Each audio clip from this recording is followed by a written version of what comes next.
we're still doing this. We are still playing the Ukraine game. In the United States, Republicans have pretty much put a stop to it for the most part, right? You've still got a lot of stragglers behind on that. But up here in Canada, we're way behind. The Conservative Party, the Liberal Party, everybody's in lockstep and unison about Ukraine support. A lot of people watching this are going to say, I knew from the beginning that this was pretty much, a scam situation here. Like we've jumped into this war. You've had Republicans like Lindsey Graham supporting this sort of thing since 2013, supporting Ukraine, telling them that they're going to give them whatever they want for the unforeseeable future. And a lot of people were able to tell with how much this was pushed in the news media and how much the narrative was forced that it was going to be an attempt at creating a new money pit, the new Iraq, Afghanistan, a new place to just funnel money into, keep the war machine going. And it's getting support still from the conservatives here, obviously from the Liberal government, but the conservatives here are lock and step promoting that. So the latest $3 billion that they gave to the Ukraine, a little more than a week ago at this point, a lot of people aren't going to check to see what's in that, but we are. We're going to go ahead and go through some of the most ridiculous things in it. And, you can make an argument for some of the stuff that's in it militaristically, even though I disagree with that. That would be more of an argument that they could make. But there is stuff in there way too much to do with gender, way too much to do with stuff that has nothing to do with Canadians. On the surface, none of this has to do with Canadians. Are you going to justify this by saying Russia's going to invade the rest of Europe and therefore the world if they're not stopped in Ukraine? You can try to claim that. You can try to claim an economy the size of Russia has some ability to take over the world. It's not true.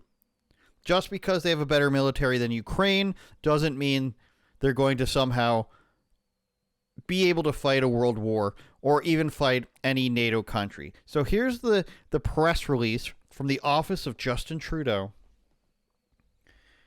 And here's the $3.2 billion for 2024. Now we got $45 million for new peace and security assistance. It will help support and expedite demining efforts in Ukraine. Now, that's something that's going to come up a lot. Demining efforts. Of course, the removal of mines. Nobody calls it demining in military terms. It's usually called explosive ordnance disposal, EOD, or even X you can do for explosives. But this is the Canadian government we're talking about. And you're going to see that mentioned a few times in here as a part of their effort. Now, support for Canadian Security Intelligence Service, $30 million. Okay, you can again argue if we're going to be involved in this war, then you want to give them money for military assistance. But here's where it starts to go a little bit haywire. An immediate red flag. $15 million. Support to complete the National Museum of Holodomor Genocide funding. This project funding will support the completion of the National Museum of the Holodomor Genocide in Kiev, or Kyiv, as we're trying to say now, helping preserve the memory of victims and survivors of the Holodomor, a systemic and heinous campaign of deliberate starvation by the Soviet regime that killed millions across Ukraine in 1932 and 33. Great, right? Celebrate history, celebrate, or commemorate the things that happened in your history. Why am I paying for it? Why are we paying for a museum in the Ukraine? Is this required for them to fight the war? Is the museum a secret missile silo that we don't know about? Why do we need to pay for Ukraine's museum to be built, and why does it need to be built in wartime?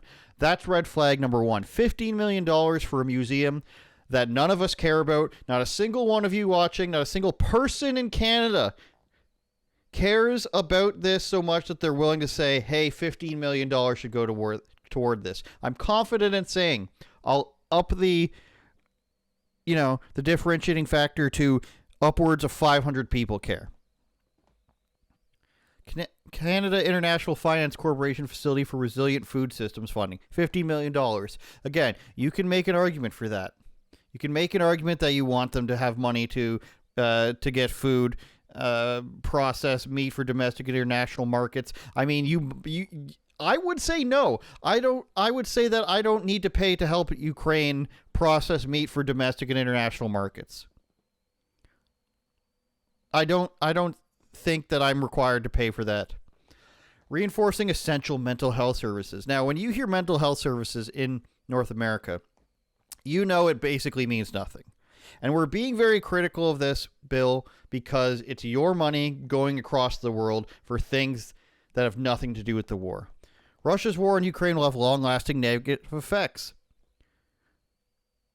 on the mental health of Ukrainians. Men, women, and children experience mental health trauma in different ways. This project from the WHO, oh, I see, will contribute to strengthening the systems for and delivery of mental health and psychological support in Ukraine. Specifically, Canada's contributions supporting the 3 strategic priorities: strengthening mental health and psychosocial support, advancing Ukraine's capacity to provide comprehensive and human rights-oriented mental health and social care services, and responding to the mental health needs of vulnerable populations during emergencies. You're in a war. Bad things are going to happen in war. I don't want to give money to the World Health Organization so that they can do mental health work for another country. That is not my responsibility. That's not Canada's responsibility. You will find no place in the world where they would spend their own money during a war, during a large-scale war. The entire country's at war, right? It's different when you're fighting a proxy war, right? If it was the American invasion of Iraq, you would say, yes, the soldiers that come back we need to put some money towards their mental health. But if we were in a world war where your country has been invaded, you're not focusing on the WHO's mental health projects. I'm sorry, harsh, but this is our money. Reconstruction efforts, supporting local development and reconstruction efforts in Ukraine's Hamadas, $10 million. But don't worry, this isn't just to build stuff. We can talk about it. Build on Ukraine's efforts to support decentralized recovery. Canada's contribution will establish small grants and technical assistance mechanism to empower community-based and civil society organizations to lead. Blah, blah, blah, blah. But don't forget that this $10 million will support the implementation of inclusive, gender-responsive, and durable priorities through grant support and capacity-building training. They are using your tax money to pretend that they're doing gender work in the Ukraine. Gender-responsive and durable community priorities. Implement inclusive, gender-responsive, and durable community priorities. What does this mean? Again, you know that these buzzwords don't mean anything. Inclusive, gender responsive. You know that they don't mean anything, but they are going to bank on the fact that you're not going to read this so that they can pass it through, and it means nothing. It's just going to go into people's pockets. You know it, I know it. Allegedly, right? Support Ukraine's reforms and governance. And at this point, we can skip to the end, right? Inclusive, or even the middle. Inclusive recovery component.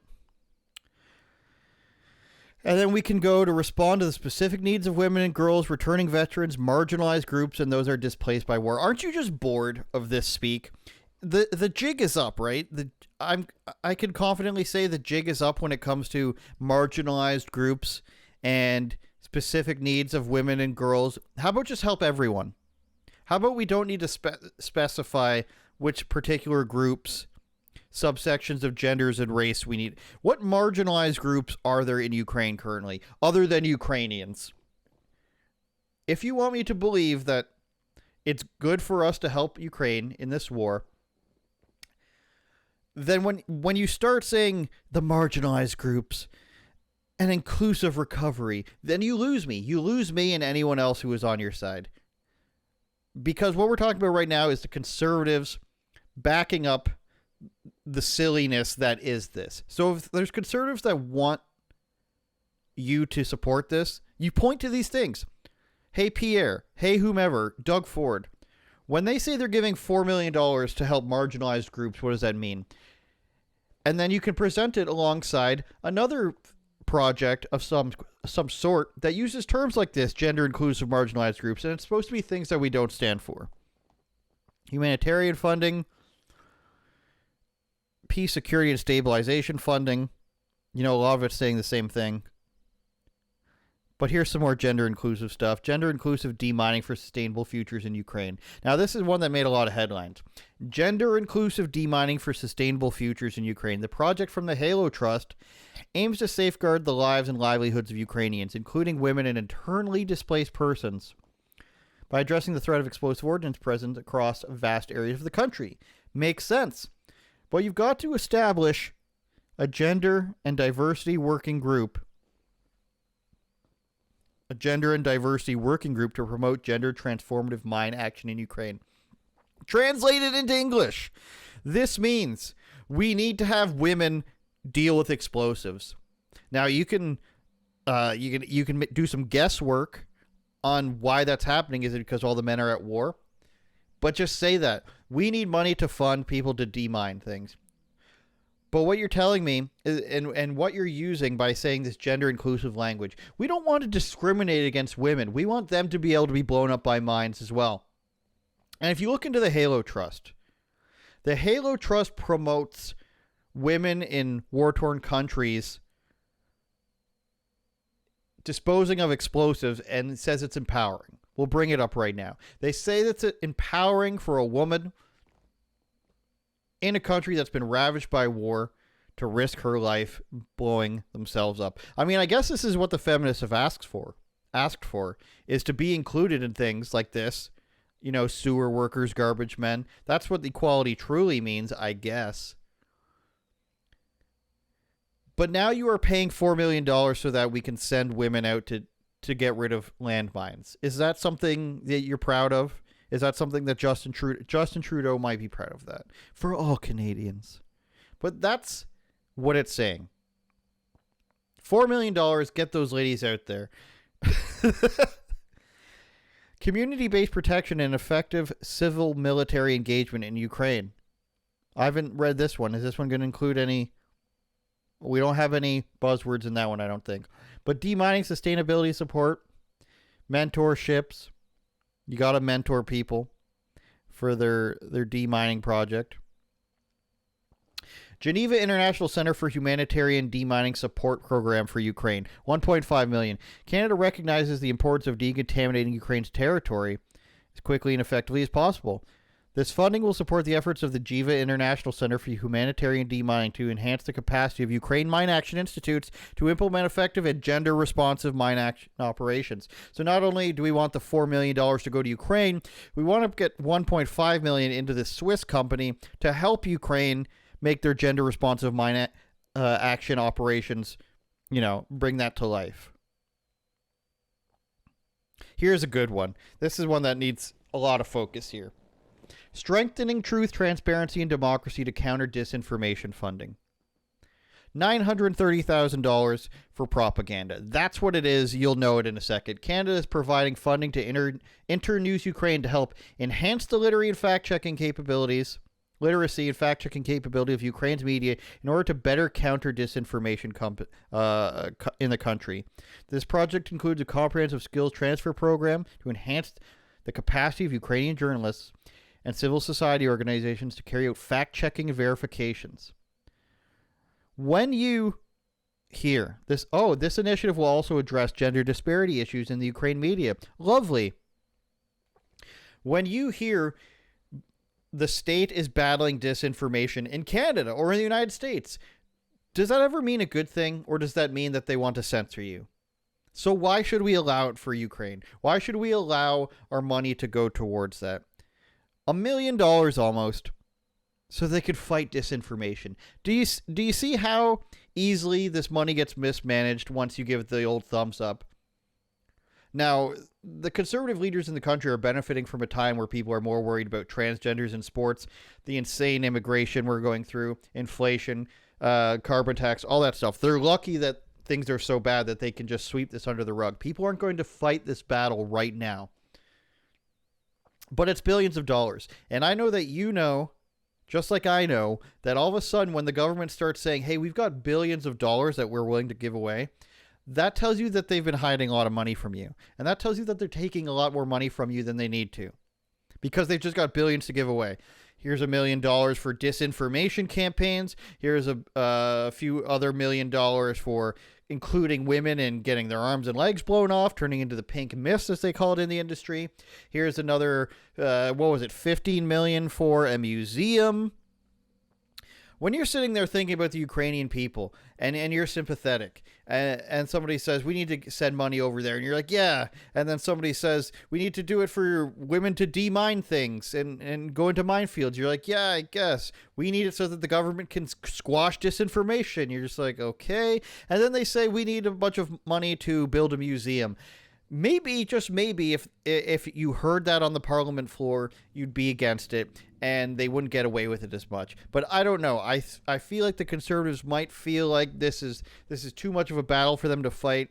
I think their lead is so big they could say almost anything right now, as long as it was correct and true, which they should be doing. But this shows they're still afraid.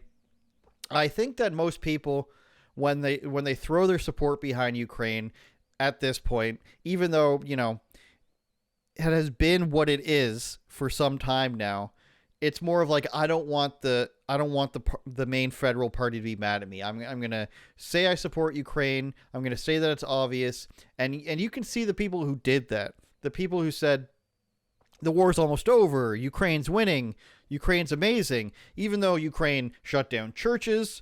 They shut down all other media outlets. Notice they only mentioned one media outlet there specifically. They said no other political parties. But as long as they're helping women defuse landmines, as long as we're giving the WHO money and a Geneva nonprofit organization money, and as long as we're building a museum, it's all fine. People need to question this whenever it happens. Whenever there's so easily a bipartisan agreement on anything, it's probably not a good sense that it's something that you're going to like, because when they can sweep something under the rug together, they're going to do it. It's never that easy.